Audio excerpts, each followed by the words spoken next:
Hola, ¿qué tal? Buenas noches. ¿Se me escuchan? Hola, buenas noches. Sí, Ok, perfecto. Vamos a empezar.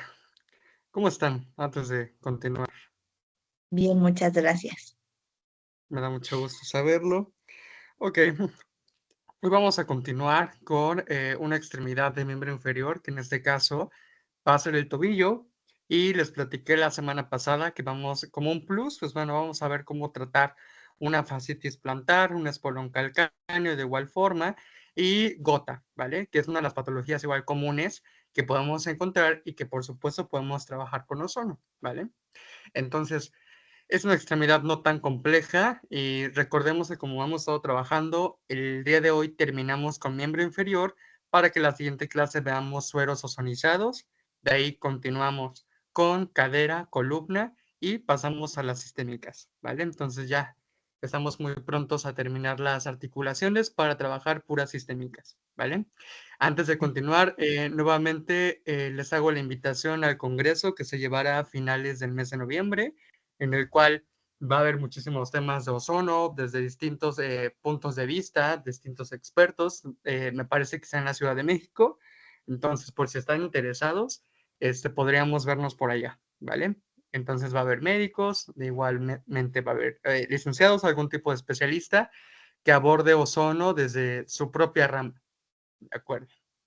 Ok, Vamos a empezar. Voy a proyectar mi pantalla y ustedes me indican cuando ya la puedan ver, ¿vale? ya se Ya ven ve, mi pantalla. Ok, ya. vamos a empezar. Anatomía y fisiología del pie.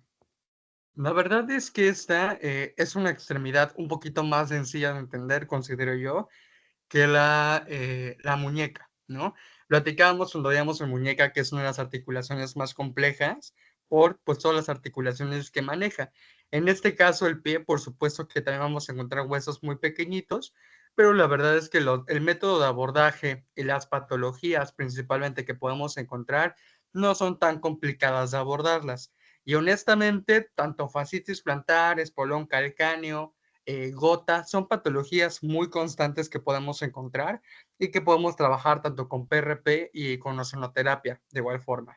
Entonces vamos a ver el término un plus de cómo tratar esas patologías. Ok, vamos a empezar a hablar de generalidades del pie.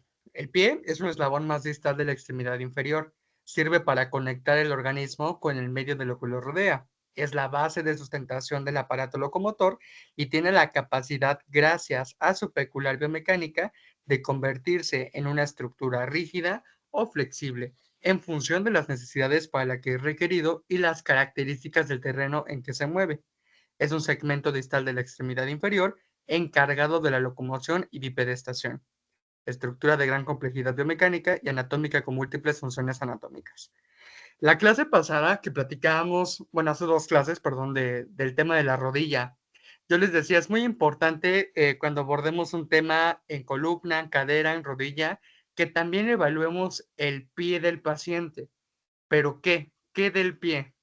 Comúnmente, o en la mayoría de todos los casos que encontramos un desgaste, una crepitación de la articulación de la rodilla, probablemente también haya crepitación del tobillo, porque en la gran mayoría de los diagnósticos con desgaste de cartílago, usualmente la raíz viene desde abajo, desde cómo es la marcha del paciente, cómo camina, si tiene higiene postural, todo eso es importante para entenderlo.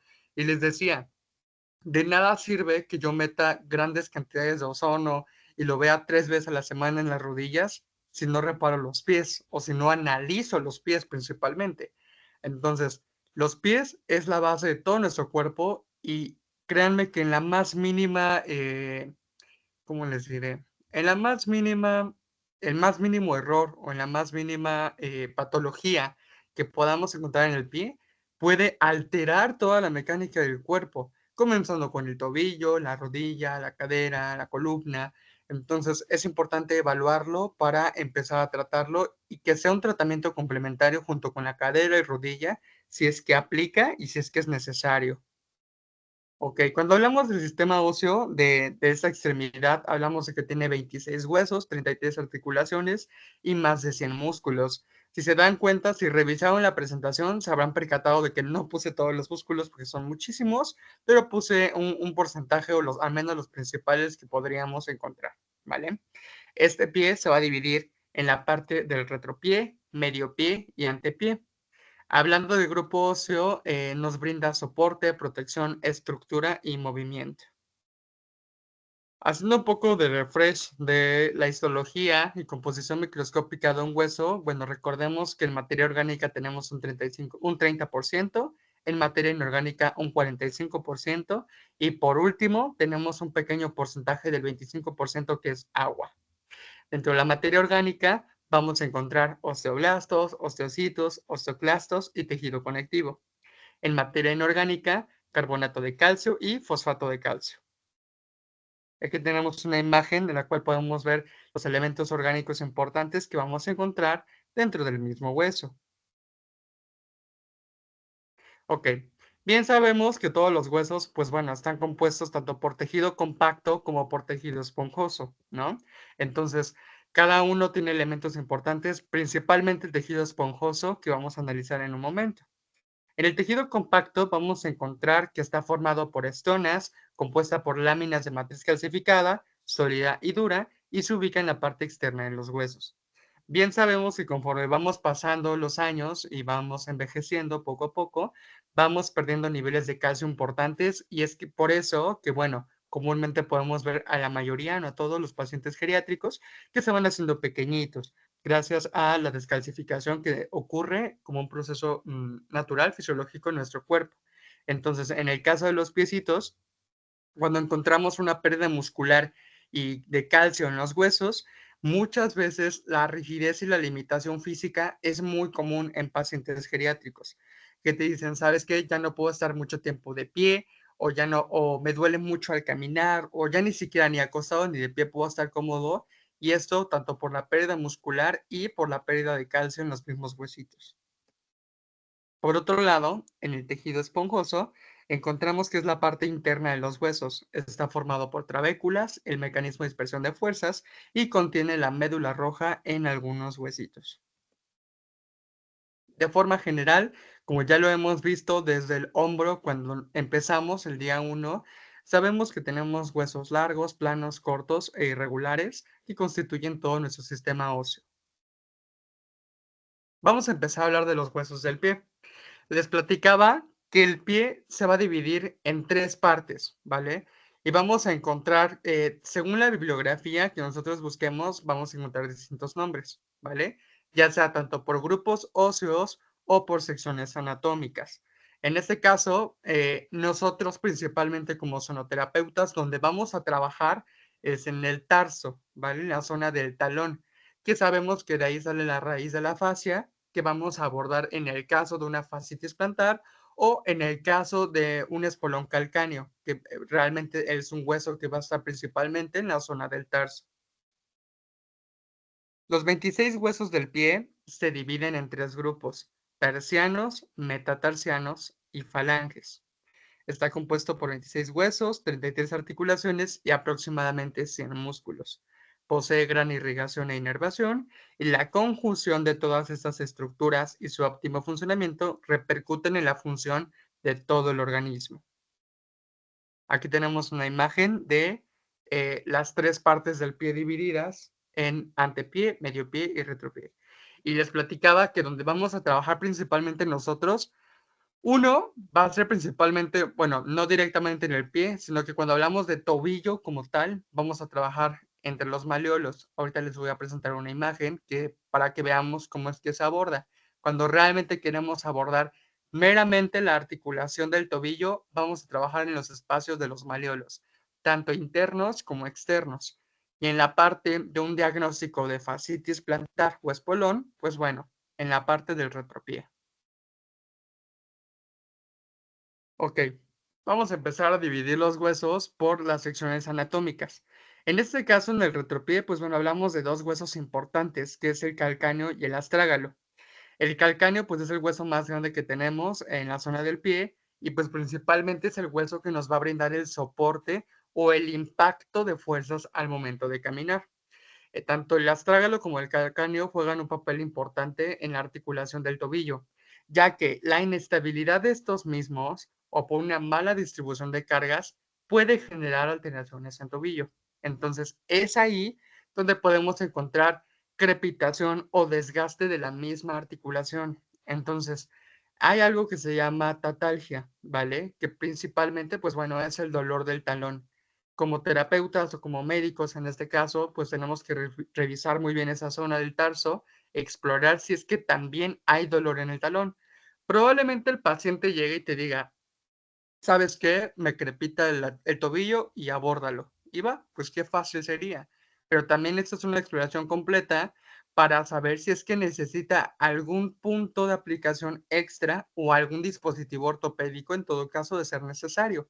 En este caso, pues bueno, si hablamos de que el calcáneo y el astrágalo son huesos importantes que conectan tanto la articulación del tobillo con toda la planta del pie, pues bueno, es importante revisar si el paciente no presenta dolores constantes en la zona del calcáneo.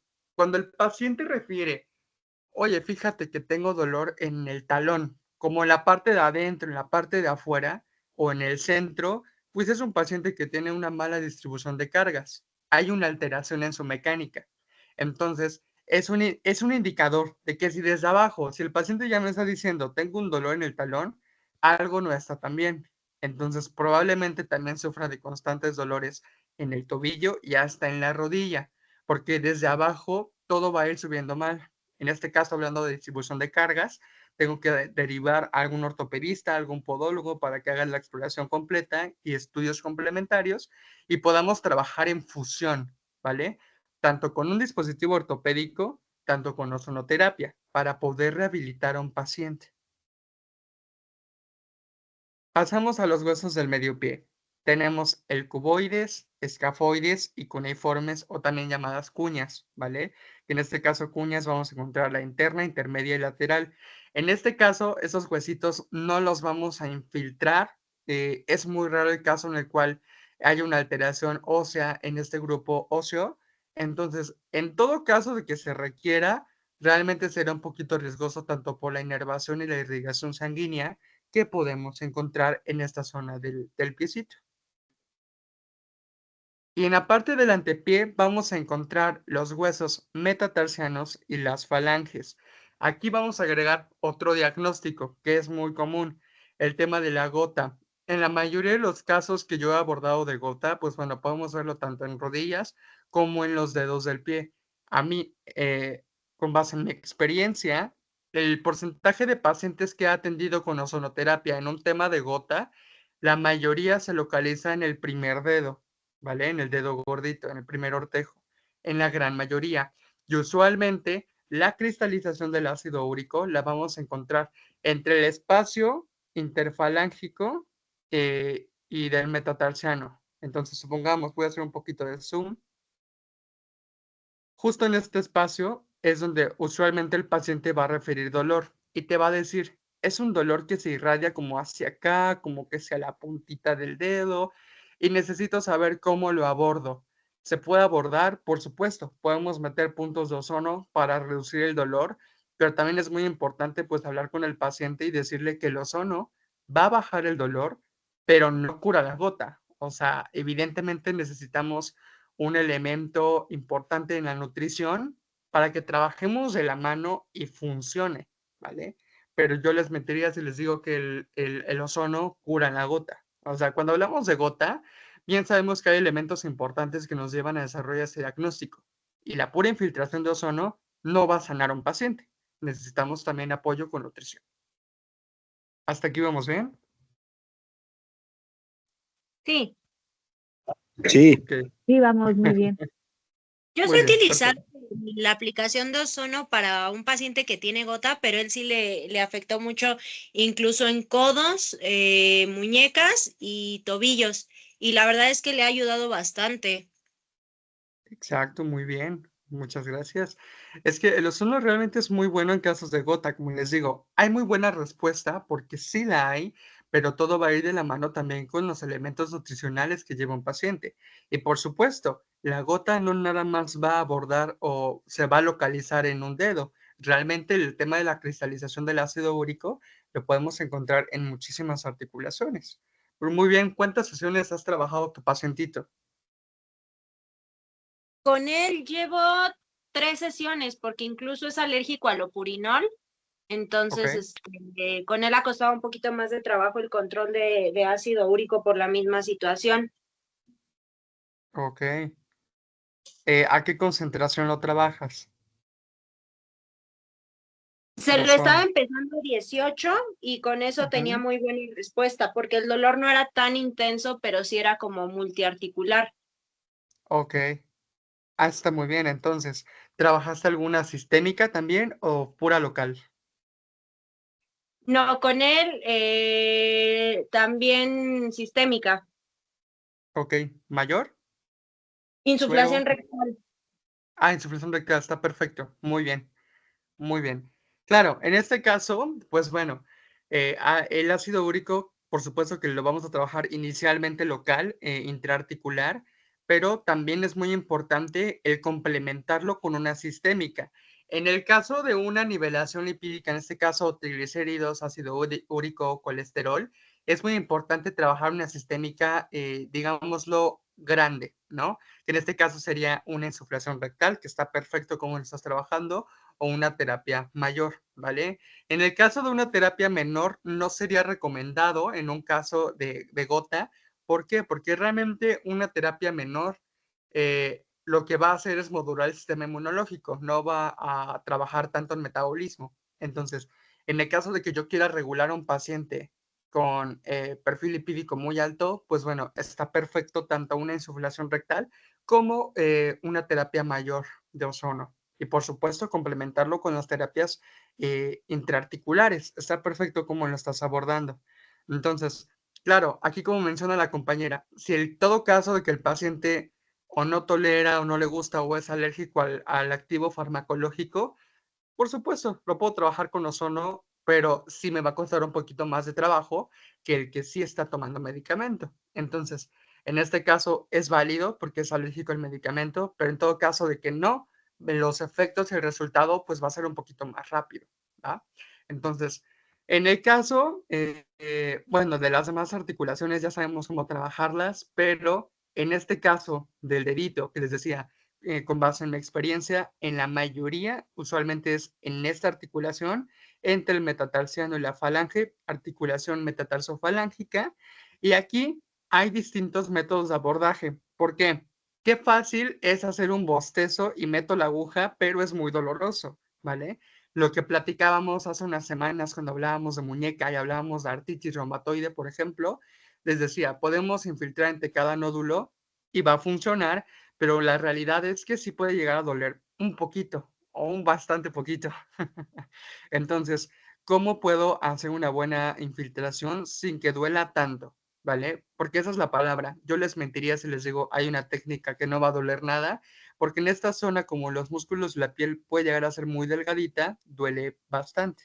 Entonces, o directamente metemos una aguja en el nódulo, y les digo, lo podemos hacer, pero puede doler un poquito, o me voy en la cara lateral con mi aguja a nivel subdérmico y aquí hago la liberación de ozono. Igual lo he trabajado desde la parte del dorso. En la parte del dorso ponemos aquí la punta que aquí queda el bisel de la aguja y hacemos una liberación de ozono. En este caso vamos a ver cómo se infla toda esta zona y vamos a obtener un buen resultado, ¿vale? En este caso, yo, por ejemplo, los pacientes que he trabajado con ozonoterapia, para un tema de gota, lo he trabajado igual, inicialmente a 18, 21 y he terminado en 25.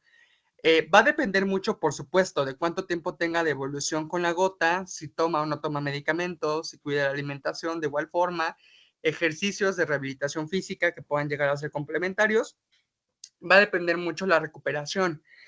En mi caso, bueno, en la mayoría de los pacientes que he atendido por un tema de gota en esta zona, usualmente es una recuperación de entre 3, 4 meses donde puedo ver una, ahora sí que casi completa eliminación del dolor. Yo no dudo que haya pacientes que con menos tiempo podamos sacarlo. y hay pacientes que puede que hasta con más tiempo podamos sacar adelante la patología.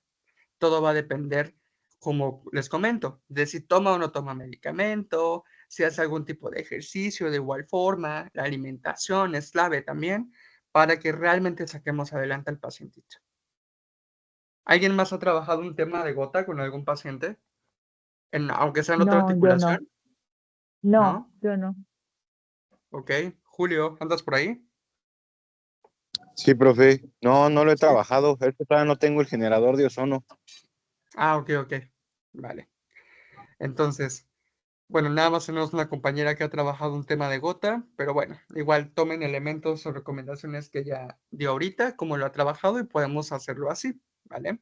En este caso, ella menciona una concentración de 18 que es funcional, pero hay quienes les digo, yo he llegado a trabajar una concentración de 21 hasta 25. Todo va a depender de la escala de EVA, cuánto dolor tenga mi paciente. Ok. Haciendo un refresh de algunos músculos, bueno, los músculos son órganos especializados compuestos por fibras. Tenemos tres tipos, el liso, el esquelético y el cardíaco. Su principal función es producir movimiento, pero sirven para mucho más. Temperatura, estabilidad articular, circulación y almacén de energía y expresión.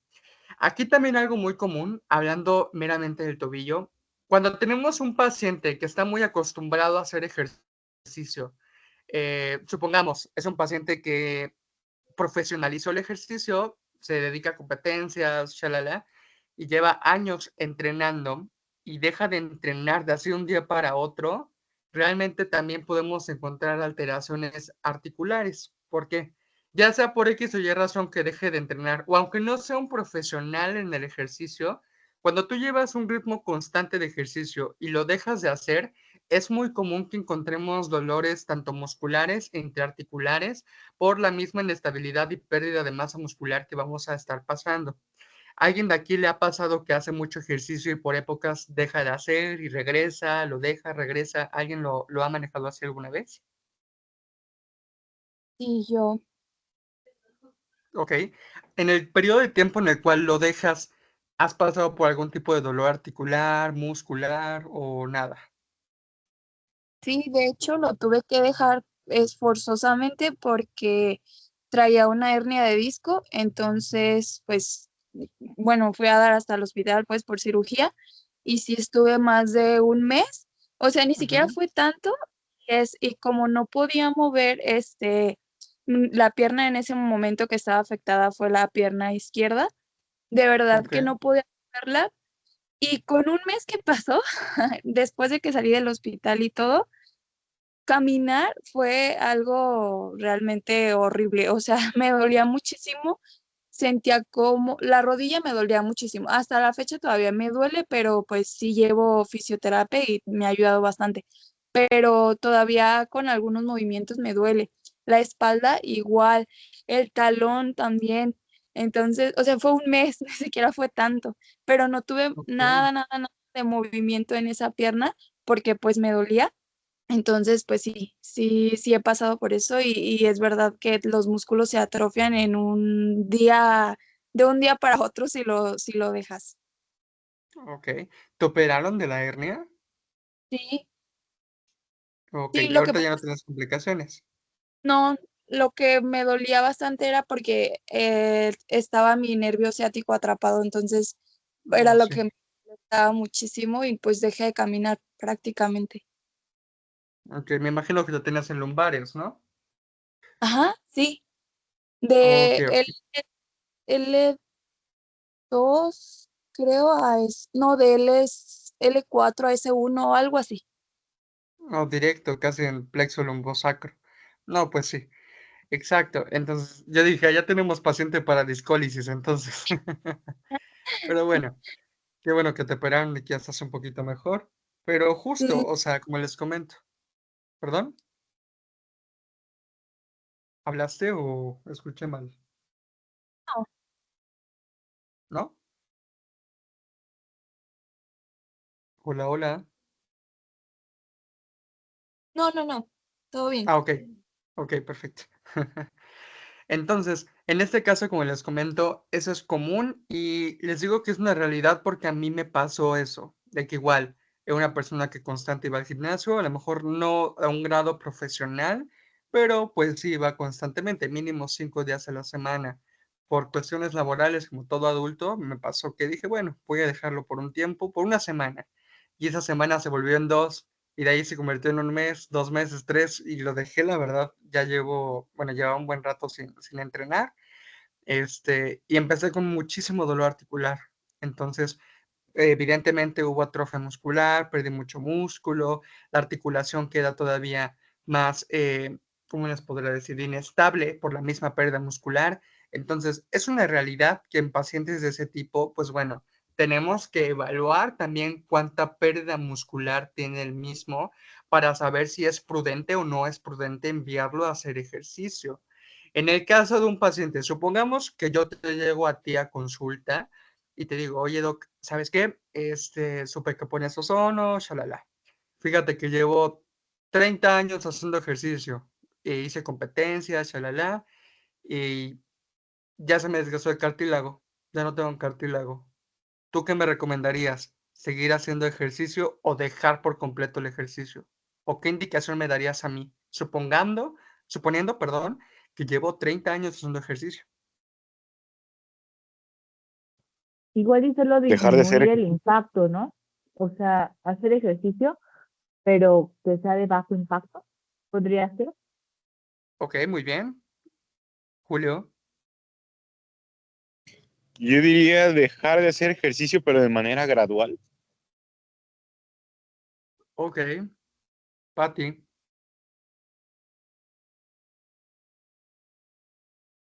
¿Estás por aquí? Sí, no hacer, ajá, dejar de hacer ejercicio, sí, de alto impacto igual. Ok. Ale. Pues de hecho, a mí de manera muy personal, tengo una amiga que tiene 25 años y ya la operaron de la rodilla.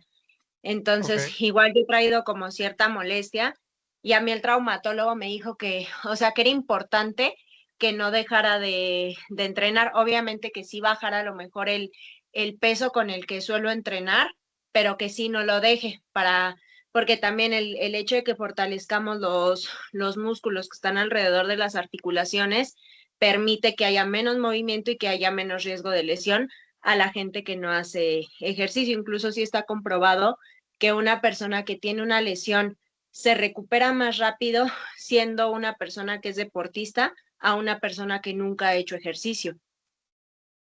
Exacto. Muy bien. Cari.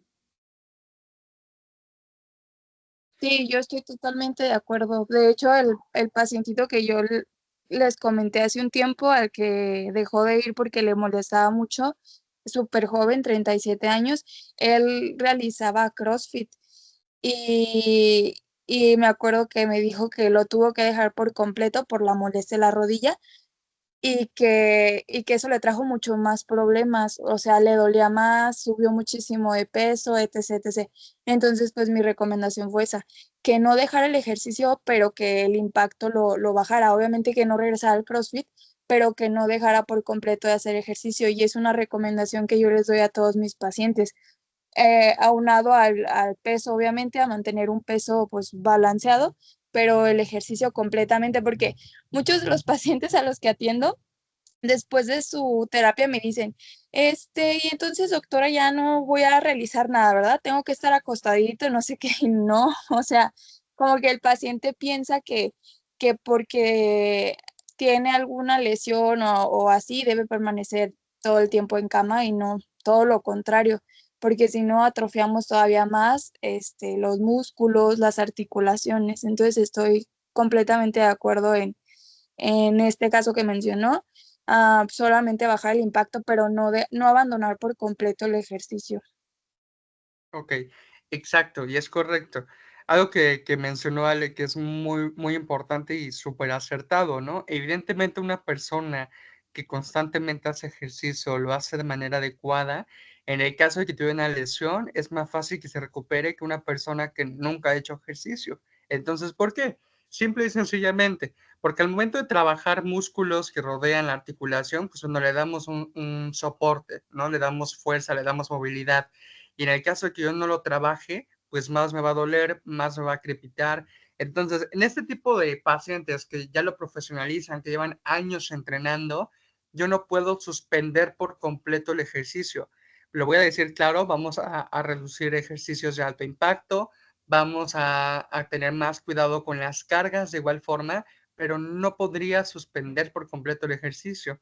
¿Por qué? Porque si yo suspendo por completo y le digo, ¿sabes qué? Te voy a poner ozono y necesitas estar inmovilizado y estar acostado todos los días, ¿qué va a pasar? Va a haber atrofia muscular. Entonces, lejos de estimular el soporte de la articulación, pues voy a perder músculo y de nada me va a servir, aunque lleve un año completo con ozono. Entonces, es muy importante el ejercicio en cualquier presentación, siempre y cuando no haya mucha fuerza, ejercicios de alto impacto, porque eso lesionaría más la misma articulación. Entonces, por supuesto, es muy importante el ejercicio, pero siempre y cuando sea de manera gradual y sepamos quién me pueda recomendar mis grados o mis niveles de ejercicio, ¿no? Porque si nos vamos, por ejemplo, a un profesional de la salud que aborda el ejercicio, como un rehabilitador físico o, no sé, algún licenciado de ciencias del deporte, sabe que el ejercicio se dosifica. Hay dosis de ejercicio. No es que porque mi amiga carga tanto y quiero estar como ella, yo también voy a cargar lo mismo, porque evidentemente no tenemos la misma fisionomía y no voy a cargar lo mismo que ella, o a lo mejor no tengo los mismos diagnósticos que ella o al revés. Entonces, es muy importante el ejercicio y es por eso que la mayoría, no todos, la mayoría de los médicos o terapeutas recomiendan mucho natación, porque en natación de un 100% de nuestro peso se reduce a un 30%, lo cual permite que haya más movilidad de casi todos los músculos y eso permita pues que no haya pérdida muscular. Ok, vamos a encontrar grupos musculares en el pie, tanto músculos extrínsecos como músculos intrínsecos, ¿vale? En el caso de los músculos extrínsecos, son los que vamos a encontrar en la pantorrilla y en la pierna.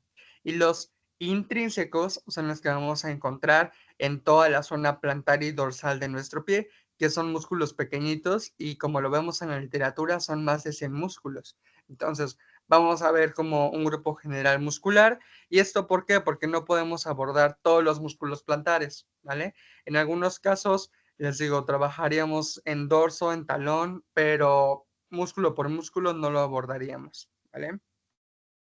Ok, aquí tenemos una imagen de los músculos extrínsecos y aquí nos menciona que se va a originar de la pierna, de la tibia y el peroné. Y por otro lado, vamos a tener los intrínsecos, que en este caso son los que encontramos tanto en el dorso, entre los grupos óseos y en la zona plantar. Un elemento también muy importante en este caso del grupo muscular, que bueno, hablamos de la fascia, por ejemplo, la membrana de protección que tenemos en la zona plantar del pie. La fascia es uno de los elementos más comunes que generan o tienen un desgaste con el paso del tiempo. Y todo esto por las actividades que realiza un paciente, por el tipo de pisada que tenga un paciente. Entonces, la fascia, pues bueno, el diagnóstico más común que hemos escuchado, fascitis plantar, donde encontramos una inflamación crónica o pequeños desgarres de la misma fascia. La fascia, en este caso, vamos a abordarlo tanto con ozonoterapia como con PRP, dependiendo cómo evoluciona el paciente. En el caso de un espolón calcáneo, por ejemplo, ¿será correcto que meta PRP a un espolón calcáneo? ¿Creen que haya respuesta? Yo ¿O creo qué que no opinan? va a haber respuesta, porque al final el espolón calcáneo es una protuberancia del hueso, o sea, se hace como un osteofito. Entonces el PRP pues no nos va a ayudar en nada. Exacto, ¿vale? Entonces, en el caso de un espolón calcáneo, estamos hablando de una calcificación, o sea, es una protuberancia que de nada va a servir que meta PRP. En el caso de un espolón calcáneo, lo puedo trabajar con ozono, por supuesto, pero ¿qué va a hacer el ozono? Simplemente bloquear el dolor, pero el ozono no va a hacer que se repare eso, ¿vale? Aquí ocupamos a lo mejor ayuda complementaria ortopédica. ¿Hay algún tipo de plantillas ortopédicas que son de impacto, son diseñadas para espolón calcáneo, que tienen un pequeño orificio en la zona del espolón para que el paciente no tenga el tacto directo del espolón con el zapato o la pisada. Entonces, como especialistas en ozono, lo mucho que podemos hacer para un paciente con espolón calcáneo es bloquear el dolor, ¿vale? Le brindamos o le recomendamos algún tipo de plantilla, algún tipo de zapato ortopédico, quizá, que tenga ese orificio para que el paciente no lo pise. Porque cuando hablamos de la cura de un espolón calcáneo, pues bueno, hay ultrasonido, hay algunas técnicas que son más invasivas, que son como con golpes. Tengo conocidos que son quiroprácticos. No sé si han visto cómo trabajan ellos del espolón calcáneo. No sé si han escuchado de algún quiro que trabaje espolón. ¿Nunca han visto? No, no lo he visto y no había escuchado de eso, profe. Sí, lo que hacen es poner al paciente boca abajo, toman el tarso, donde está el calcáneo, y le dan como un pequeñito martillo de madera, lo golpean hasta que supuestamente se deshaga. Entonces, para mí se me hace muy invasivo eso. Yo, por ejemplo, desde mi perfil, yo lo abordaría tanto con ozono como con plantillas, nada más. Y hay algunos fisioterapeutas, por ejemplo, que trabajan ultrasonido, que con base a ultrasonido pueden llegar a deshacer un poquito de la misma calcificación, pero no es un 100% exacto que la elimine. ¿O alguien ha escuchado del ultrasonido para espolón calcáneo? ¿O lo ha trabajado? No, yo lo que he Solamente he visto es que escuchado de él. los A ver, traumas primero no Paola. los traumas lo llegan a operar, pero o sea, sí con cirugía y hacen como que lo liman. No es que no sé cómo decirlo, pero como que es como una Ajá, limada, pero no con o sea, ya es algo invasivo, es con cirugía. ok. Julio. Yo nada más he llegado a escuchar del ultrasonido, pero según yo forma parte de la aparatología. Por ahí estaba viendo, hay unos equipos de aparatología que lo incluyen, pero desconozco cómo se utilice. Ok, ok. Entonces, en este caso les digo, yo igual no lo he trabajado, lo he escuchado más de rehabilitadores físicos. Y claro, en todo caso de que yo meta ozono, meta plantillas, meta ultrasonido y no haya respuesta, pues bueno, ya pasamos a lo que hay un especialista, un traumatólogo, que es lo que comenta la compañera Paola, ¿no? En este caso, pues bueno, igual desconozco el término, pero pareciera ser que es como un limado del mismo huesito para eliminar la protuberancia. Pero para empezar, si hay una fascitis plantar y hay un espolón calcáneo, es porque hay una sobrecarga en el tarso. Entonces, si hay sobrecargas en el tarso, evidentemente va a haber sí o sí alteraciones en toda la marcha. En este caso, cuando hablamos de una sobrecarga en el tarso, el tendón de Aquiles principalmente es uno de los más comunes que va a tener algún tipo de alteración. Entonces, una vez que está tensionado el mismo tendón de Aquiles, vamos a encontrar limitaciones físicas probablemente o dolor constante en la misma pierna, o en este caso en la zona, se me fue el nombre, en la zona donde vamos a encontrar ese tendón, ¿vale? Entonces, aquí, ¿qué podemos hacer con un paciente que te dice, sabes que tengo dolores constantes en el talón? Pues tenemos que hacer una flexión y una extensión del mismo pie para identificar si es que hay alguna tensión, tanto muscular como tendinosa, y de igual forma, si es necesario, poderlo abordar. Siempre y cuando sea con mucho cuidado, podemos abordar un poquito de ozono para hacer una liberación de tensión o simplemente para bajar un poquito el dolor. Ok, vamos a empezar con grupos musculares. Les digo, no puse los 100, puse unas principales que considero yo importantes, que bueno, realmente todos son importantes, pero aquí vamos a encontrar músculos, por ejemplo, el del famoso juanete, ¿no? El hallux valgus, que va a ser un músculo aductor. Y en ese caso, ese tipo de músculos podemos poner igual un poquito de ozono para liberar un poco de tensión, pero igual el ozono no va a curar un juanete, o sea, no va a haber forma. Lo que hace el juanete, pues bueno, es una deformidad ósea provocada por la fuerza del músculo. Y si hay un músculo ejerciendo fuerza hacia donde no es, pues evidentemente hay una mala pisada del mismo paciente. Vamos a empezar con músculos dorsales del pie. Los músculos dorsales del pie son el extensor corto de los dedos del pie y el extensor corto del dedo gordo. Estos músculos se encuentran dentro de una fascia aplanada. la fascia dorsal del pie y son inervados por el nervio fibular profundo. El extensor corto de los dedos es un músculo delgado que se encuentra en el dorso del pie y este se origina de 3 sitios: cara superolateral del calcáneo, ligamento talocalcáneo interóseo y retináculo inferior de los músculos extensores. Aquí tenemos el músculo extensor corto del primer ortejo del dedo gordo. El músculo extensor corto del dedo gordo también se origina en la cara superolateral del calcáneo y se inserta en la aponeurosis dorsal y en la base de la falange proximal del dedo gordo.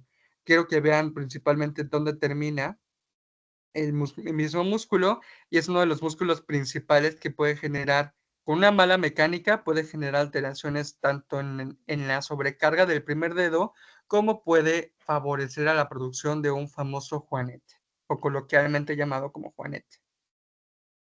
Tenemos músculos plantares. Los músculos plantares los vamos a dividir en 4 capas, ¿vale? Que ahorita vamos a revisar músculos de cada capa y que cada uno va a depender, o cada capa depende de la profundidad o a qué nivel vamos a encontrar estos grupos de músculos. Tradicionalmente los músculos de la planta del pie se estudian ya sea por capas o por grupos verticales. Si se estudian por capas, podemos organizarlos en 4 principales.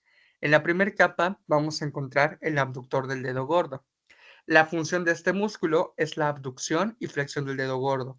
Estas acciones contribuyen a la estabilidad del pie durante la marcha, ya que preserva la posición centralizada del dedo gordo y además mantiene la forma del arco longitudinal medial del pie. Este músculo es inervado por el nervio plantar medial.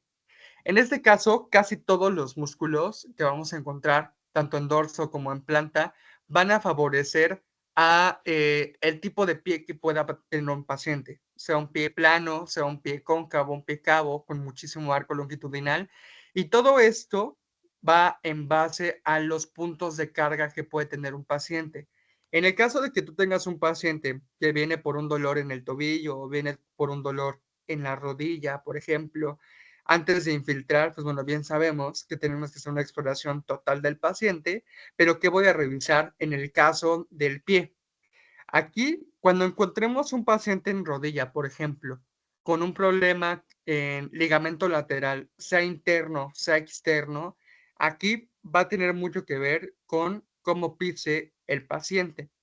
Un ejemplo, si el paciente tiene un problema en ligamento lateral interno, probablemente tenga una pisada en pronación, o sea, sé que todo el peso se va hacia adentro, se va hasta esa zona. Los pies se van hacia adentro, las rodillas, por supuesto que también se van a alterar. Vamos a encontrar rodillas en valgo, o coloquialmente o erróneamente llamarlo, no sé si alguna vez vieron El Chavo del Ocho, por ejemplo, las rodillas de Kiko, cómo se van hacia adentro. Pues bueno, cuando encontramos un paciente en ese caso, vamos a encontrar alteración muscular en toda esta zona del pie. Por supuesto que va a haber sobrecargas internas, una pisada en pronación, y esa pisada en pronación va a generar un desequilibrio en tobillo. Entonces, aquí le agregamos que el paciente va a tener un desgaste interno en el mismo tobillo, vamos a encontrar crepitación y vamos a encontrar la misma crepitación probablemente en la rodilla, con la tensión en los ligamentos internos de la misma rodilla. Y lo mismo lo podemos encontrar en un caso contrario, que el paciente pise hacia afuera. Cuando la pisada se va hacia afuera, en este caso los puntos de apoyo están como en el quinto dedo en ambos pies, la pisada se llama en supinación. Una pisada en supinación va a generar también inestabilidad en tobillo, y en el caso de las rodillas, donde va a haber un dolor más constante va a ser en el ligamento lateral externo. Y aquí es donde encontramos coloquialmente llamado las rodillas como de charrito, cuando están como abiertas. Entonces, si se dan cuenta, lo mismo que ya les había dicho, en el caso de las rodillas, no nada más voy a picar la rodilla y ya porque te duele, voy a revisarte desde abajo, cómo es que estás caminando, si es que también tienes alguna alteración en el mismo tobillo para también infiltrarlo y saber cómo te voy a abordar.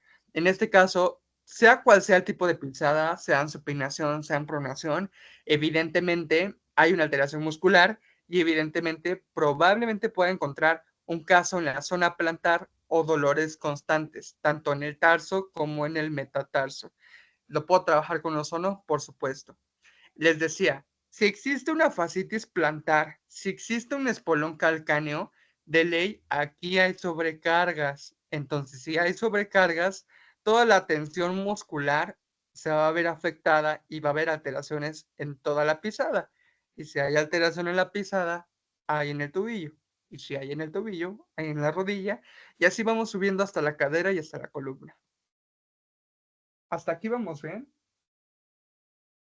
Sí, vamos bien. Ok. Todo perfecto. bien.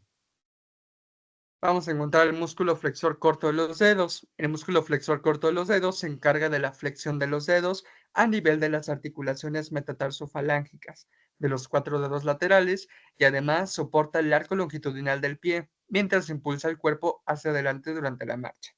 Vamos a encontrar 3 tipos de arcos longitudinales en el caso de la pisada.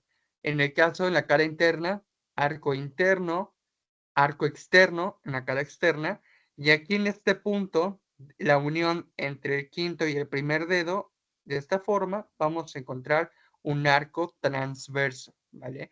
Entonces, en este caso, este tipo de músculo se va a encargar del soporte del arco longitudinal transverso. Vamos a encontrar también el abductor del quinto dedo del pie. La función del abductor del quinto dedo, que se extiende entre el calcáneo y el quinto dedo, es soportar el arco longitudinal del pie durante la marcha, abducir el quinto dedo y este músculo es inervado por el nervio plantar lateral. De igual forma, este músculo da soporte al arco externo. Vamos a pasar a la segunda capa, músculo cuadrado plantar. La función de este músculo es facilitar la marcha al acortar los tendones del músculo flexor largo de los dedos cuando el pie está en flexión plantar. De ahí que su otro nombre sea flexor accesorio. Este también es inervado por el nervio plantar lateral. En los músculos que encontremos, bueno, realmente todos, pero principalmente los que encontremos en esta zona del tarso y metatarso o que rodeen el tema del tobillo, son importantes para la estabilidad de la misma articulación. Lo mismo que nos platicaba Ale hace un ratito. Cualquier músculo que rodee las articulaciones tienen que estar trabajados para realmente tener ese soporte.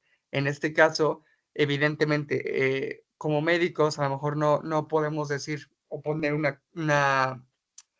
¿cómo les diré? Una serie de ejercicios, como lo haría un rehabilitador físico, pero recomendaciones generales de estiramientos, de caminatas que pueda hacer el paciente para estimular los músculos de esta articulación y evidentemente pues darle más soporte y sea algo complementario a la terapia. Músculos lubricales. Los músculos lubricales flexionan y abducen los 4 dedos laterales a nivel de las articulaciones metatarsofalángicas y extienden estos mismos dedos a nivel de las articulaciones interfalángicas. Estas acciones contribuyen en el balance biomecánico del pie durante la marcha. El primer músculo lubrical es inervado por el nervio plantar medial, mientras que los otros 3 lubricales son inervados por el nervio plantar lateral. Tercera capa. Aquí vamos a encontrar el músculo flexor corto del dedo gordo. La función principal del músculo flexor, pues es el flexionar el primer dedito. Músculo aductor del primer dedo. La función del músculo aductor es facilitar la marcha por medio de la abducción y flexión del dedo gordo. Además, contribuye a mantener los arcos transverso y longitudinal del pie, ¿vale? Y de igual forma podemos ver aquí el músculo que pasa justo por arriba del arco transverso y es por eso que vamos a encontrar un soporte del mismo gracias a este músculo. Vamos a encontrar de igual forma músculo oponente del quinto dedo y las funciones del músculo oponente del quinto dedo incluyen la abducción y la flexión del quinto dedo. Es inervado por el nervio plantar lateral. Pasamos ya a la última capa, músculos interóseos plantares. Los interóseos plantares tienen 3 acciones principales, flexión y aducción de las articulaciones metatarsofalángicas del tercer al quinto dedo y extensión de las articulaciones interfalángicas del segundo al cuarto dedo. Y vamos a encontrar también los interóseos dorsales. Las funciones de los interóseos dorsales son la flexión y abducción de los dedos a nivel de las articulaciones interfalángicas. Todos son inervados por el nervio plantar lateral.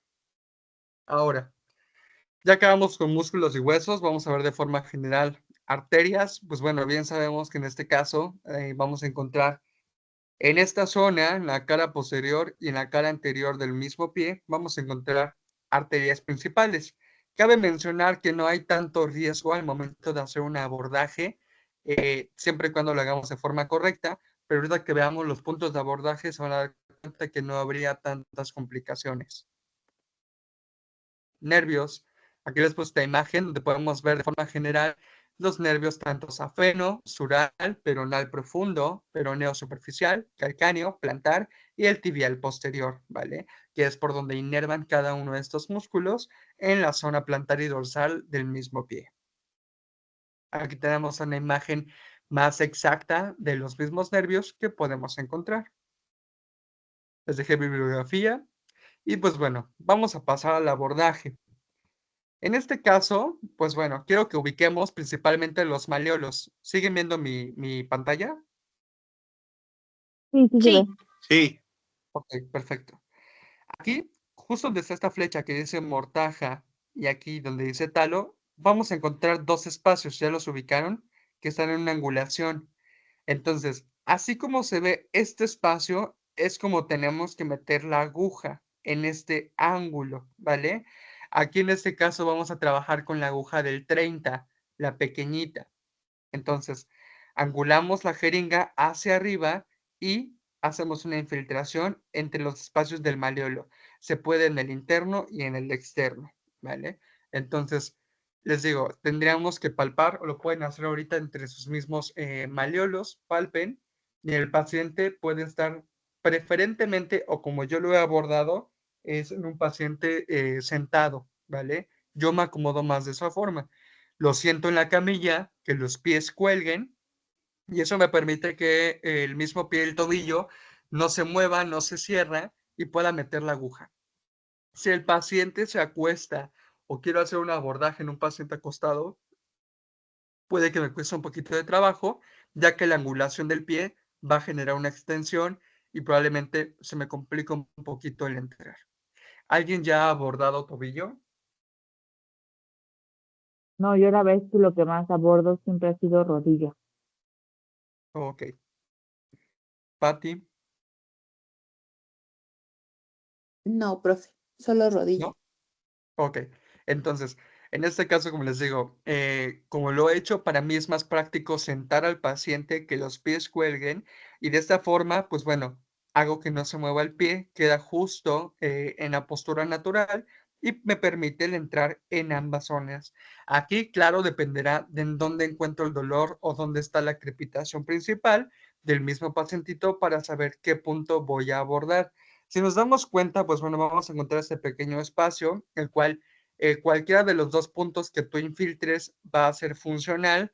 Yo usualmente me voy más por la cara de afuera, la parte externa. Yo me siento más cómodo entrando por aquí, pero claro, como les he hecho mención desde el día 1, todo va a depender de la anatomía del paciente y pues de tu práctica. Cómo es que tú te acomodes para entrar aquí en este espacio. Reitero, lo trabajamos con una aguja del 30, que es más pequeñita, porque es una articulación pequeña, porque en el caso de una aguja del 27, que es la larga, la que ocupamos para la rodilla, pues bueno, no podría ni la mitad entraría en este espacio o lesionaríamos mucho al paciente, ¿vale? Entonces, angulamos nuestra jeringa. Voy a poner aquí una imagen simulando que es una jeringa.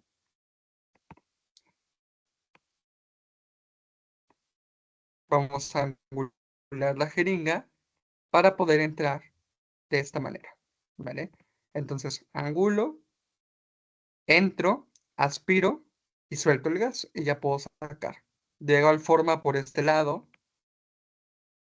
angulo mi jeringa,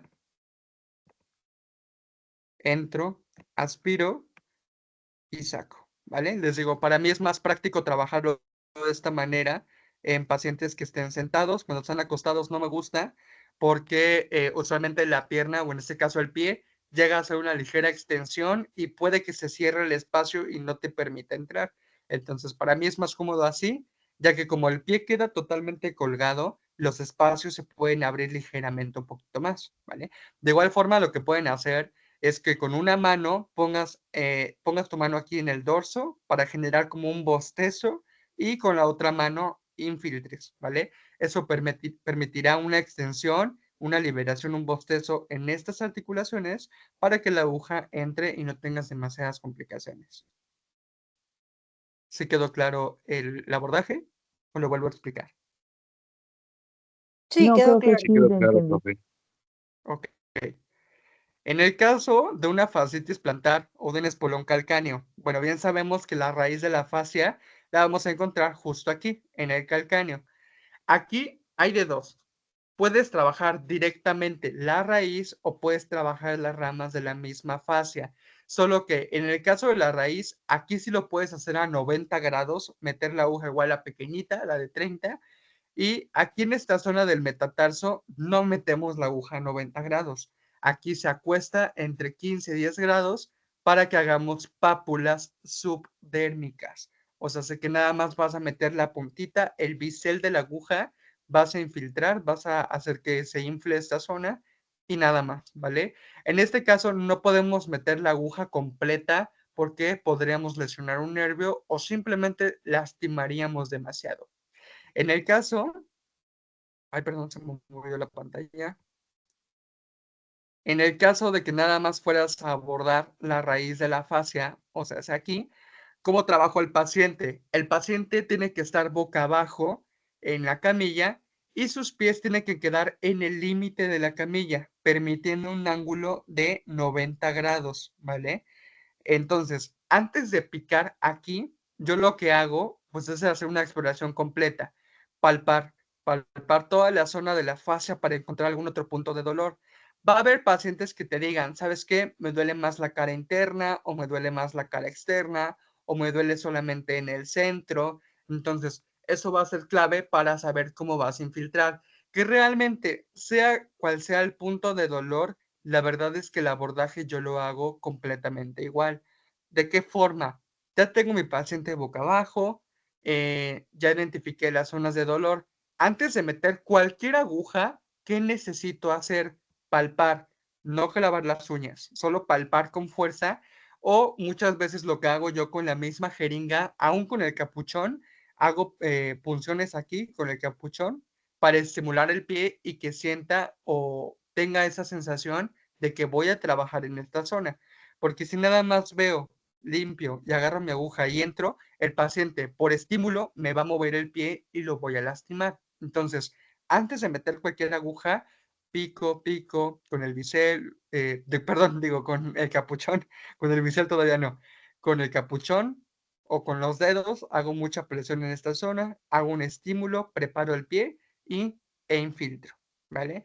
Ahora, ¿qué puntos son los que voy a infiltrar o de qué forma lo infiltro? Ay, permítame tantito.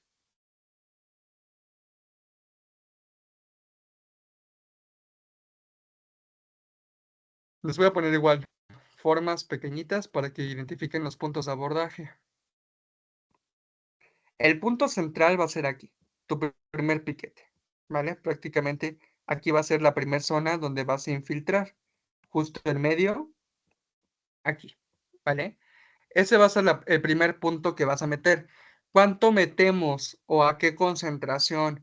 Aquí, como es un dolor probablemente ya crónico, tenemos que trabajar entre 18, 21 o hasta 25 miligramos según el caso del paciente. Si el paciente dice, es que es un dolor que me pasa nada más cuando llego a mi casa, fíjate que me dura como 2 horas y se me quita. Ok, entonces quiere decir que la fascia no está tan inflamada pero ya hay un proceso inflamatorio, entonces lo voy a trabajar a 18. Si es un paciente que me dice, ¿sabes qué? Es un dolor de que ni parado ni sentado se me quita, ya lo puedo meter a 25, 23 más o menos. Si el paciente te dice, solamente es un dolor en las noches, lo trabajas a 21, ¿vale? Repito, si el dolor no es tan constante, es momentáneo, 18. Si es un paciente que solo tiene dolor en las noches, 21. Y si es un paciente que ni de pie, sentado, acostado, ni así se le quita el dolor, ya es más de 23, casi 25 miligramos. Cuando ya es un tema de mucho tiempo o una escala de EVA ya muy alta, hablamos de un 6, un 7 o hasta un 8 de dolor, ¿vale? Entonces, este es mi primer punto. Es el primer piquete que le voy a dar. Posterior, ¿dónde voy a picar? Permítame tantito. Vamos a picar aquí, pero ya en la cara lateral, ¿vale? O sea, sé que, digamos que voy a infiltrar aquí, ¿vale? Como en este punto, para que todo el gas se quede en esta zona. ¿Siguen viendo la imagen? ¿Si se ve claro o no se ve bien? Sí, Se entonces ve claro. el primero es central y el otro es lateral. Y Exacto, una pregunta, dijo que la aguja ahí entra a 90 o a 45, a 90. a 90 y solo son pápulas subdérmicas. En el caso del talón es intramuscular, o sea, es profunda, Ok, una infiltración profunda. En el caso del ok. metatarso, ya en esta zona, aquí sí es más angulada la aguja y aquí son pápulas, porque aquí no Ah, podemos meter ok. toda la aguja, solo Ah, aquí. ok. Solo en talón. Ok, Pero gracias. aquí, en la zona del tarso, sí se mete toda la aguja, Ok, gracias. ¿sí? Y realmente no duele, ¿eh? Muchas veces decimos, ay, no, qué sensación tan rara. Pero no, en casi todos los pacientes que he abordado de esta manera, es muy raro y que le duele, ¿vale? Siempre y cuando yo ya haya estimulado, no va a haber dolor. Ahora, el primero dijimos que es un punto central. Posteriormente son dos puntos laterales. Aquí solamente les puse uno, que va a ser en esta zona. En un paciente que está acostado, la postura es totalmente igual. Voy a dar un punto aquí y otro punto acá, ¿vale? Es en las dos zonas. Entonces, en total son 3 puntos. Cada punto de 5 mililitros, ¿vale? Si hay quienes meten 3 mililitros nada más, 3, 6, 9. Yo usualmente lo que hago es cargar la jeringa de 20 y suelto 5, 5 y 5. O 3 y 3 y 3, como para ti sea mejor. O en el caso del paciente, evidentemente, que tanto dolor tenga. En la mayoría de los casos, en una fascitis plantar, la respuesta a los sonos es inmediata. Se siente muy rápido el alivio del dolor, en la mayoría. Entonces, les decía que en este caso, la fascitis sí le podemos meter PRP, aunque el desgaste por los desgarros no se asimila al de una rodilla, por ejemplo, pero podemos meter PRP cada 3 semanas o una vez al mes. Todo esto siempre y cuando ya haya completado un mínimo de 4 a 6 sesiones de puro ozono, ¿vale? Entonces, una fascitis plantar, la verdad es que no demora demasiado tiempo. O sea, no tarda mucho tiempo en recuperarse, siempre y cuando el paciente tenga los cuidados adecuados. Porque también puede pasar, hace ratito que Cari platicaba el tema de CrossFit, tengo un paciente también, bueno, tenía, ya no lo atiendo, un paciente que le crepitaba muchísimo el tobillo, le metíamos para fascitis plantar y rodilla. Le infiltrábamos, decía que el dolor le duraba 2 días y el lunes, porque iba los viernes nada más, el viernes iba a su consulta y el lunes regresaba al CrossFit. Iba el lunes, martes, miércoles, de ahí el miércoles ya le dolía, descansaba el jueves y el viernes regresaba a su terapia. Evidentemente un caso así nunca lo voy a sacar adelante. O sea, el CrossFit es un muy buen ejercicio, hablando de rendimiento, pero muy malo para un desgaste articular o de calcio o de músculos prácticamente.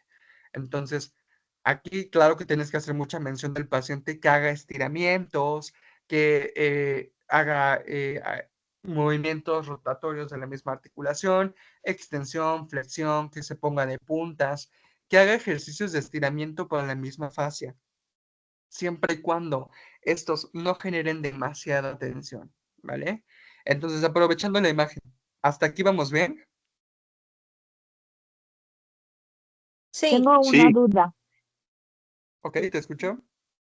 Ok, entonces en la fascitis solo se van a dar 3 puntos en el área como del talón central Ujú. y 2 medios. O también podemos dar a nivel de metatarso.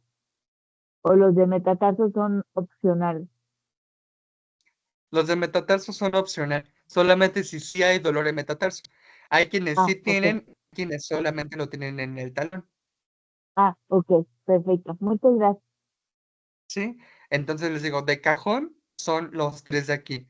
Hay quienes, también he escuchado colegas que nada más abordan un solo punto y a este punto le meten unos 8 mililitros. También funciona, no digo que no. Así hacemos menos piquetes, ¿vale? Pero yo solamente lo abordo en las dos caras laterales, un punto central y si es necesario, aquí a nivel subdérmico, ¿vale? Porque muchas veces un espolón calcáneo, una fascitis plantar, la va a tener un paciente con una pisada cóncava, ¿vale?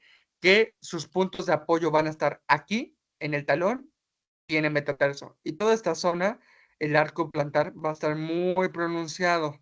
Entonces, por eso que su punto de apoyo es acá y acá. Entonces, usualmente hay dolor nada más en zona de tarso y en zona de metatarso.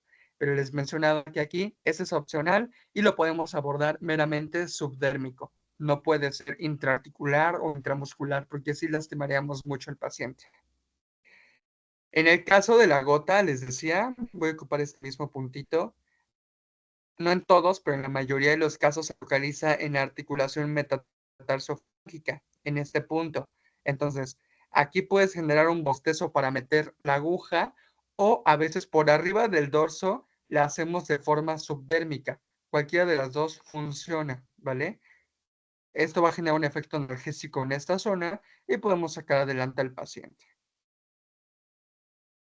Hasta aquí, dudas, preguntas. No, No, vamos bien. bien. No, muy Ok. bien. Entonces, quedamos que la fascitis plantar sí le puedo meter PRP en el caso de que ya sea un desgaste de la misma fascia ya de un buen rato. En el caso de un espolón, lo platicábamos hace ratito, un espolón calcáneo puede que sí tenga respuesta con ozono porque va a bloquear el dolor, pero el PRP pues no va a servir para nada, o sea, nada más voy a gastar tiempo, voy a gastar material y no va a hacer funcionar un PRP para un espolón calcáneo, que la protuberancia se va a generar aquí justo en el calcáneo. Entonces es como un clavito, una piedrita que todo el tiempo están pisando y por más que metas PRP, pues no va a funcionar. El abordaje para un espolón calcáneo es idéntico al de una fascitis plantar. 3 puntos de abordaje, 2 en cara lateral y 1 en punto central, nada más, ¿vale?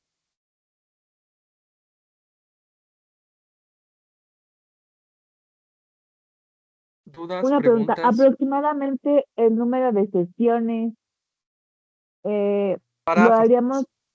para fascitis plantar, Ujú. ¿serían igual 2 veces a la semana o con una vez a la semana? Con una vez a la semana funciona, ¿vale? Si es una Ok, vez a la semana, lo trabajamos a 21. Si son 2 veces a la semana, a 18.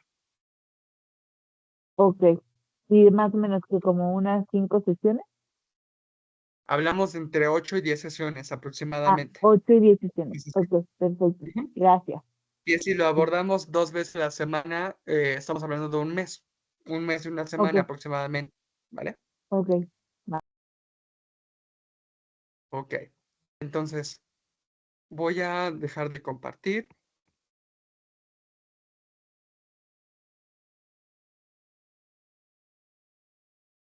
La siguiente clase vamos a ver sueros ozonizados, ¿vale? Entonces, vamos a ver el uso, vamos a ver las concentraciones, las dosis, ¿por qué? Porque aquí en el tema de los sueros son concentraciones totalmente distintas a las que se abordan con una sistémica. Lo platicábamos al inicio, una menor, una mayor, la trabajamos a 21, a 16, a 18. En el caso de los sueros, es una dosis o una concentración totalmente distinta a la que nos tenemos que adaptar. Entonces, quiero que se vayan sacando esas dosis que ya teníamos como programadas de la menor y la mayor. Bueno, no las hemos visto como tal, pero hemos platicado como generalidades. Y en el caso de un suero ozonizado, por ejemplo, las dosis son muy bajas. Y esto por la interacción que tiene el ozono con el cloruro de sodio de una solución fisiológica, ¿vale? Es por eso que las concentraciones son todavía un poquito más mínimas. Ahora, ¿qué vamos a ocupar de material? Bueno, ¿qué se ocupa para una solución ozonizada? Tu generador una solución de 250 o de 500. Yo la trabajo, por ejemplo, mi técnica de sueros es a 2 agujas, una que es la del ozono y otra aguja es la que perforo en la parte de arriba del suero para que se esté fugando el oxígeno, ¿vale? Aquí vamos a encontrar igual dos maneras de trabajarlo. Uno, con un normogotero que se puede hacer, o otra, que es la que más me gusta a mí, que es con una manguera de látex, que las dos tomas o las dos puntas de la manguera son similares a las de una toma de oxígeno. Entonces, eso permite que la manguera la conectamos al generador y la otra toma le pongamos una aguja y la enrosquemos en nuestro suero sonizado, ¿vale? Entonces, si ya no hay más dudas, preguntas, hemos terminado. Y si las hay, las resolvemos ahorita. No, yo ya resolví todas mis dudas, muchas gracias. Ok, perfecto. ¿Alguien más?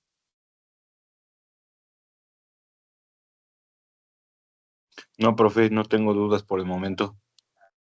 Ok, perfecto. Entonces, si ya no hay más dudas, preguntas, ya terminamos por hoy. ¿Vale? Ok, muchas gracias, buenas noches. Buenas noches. Y reitero, en Profe, el buenas caso de que noches. alguien, buenas noches, en el caso de que alguien esté interesado en ir al Congreso, nos veremos en Ciudad de México. Igual podemos platicar, resolver algunas dudas presenciales, aprovechando que nos vamos a ver allá. Si no, no pasa nada, ¿vale? Nos vemos en clase normal. Cuídense Ok, mucho, que tengan un gracias. excelente fin de semana. Igual, bye bye. Igualmente, buenas noches. Bye. Bye.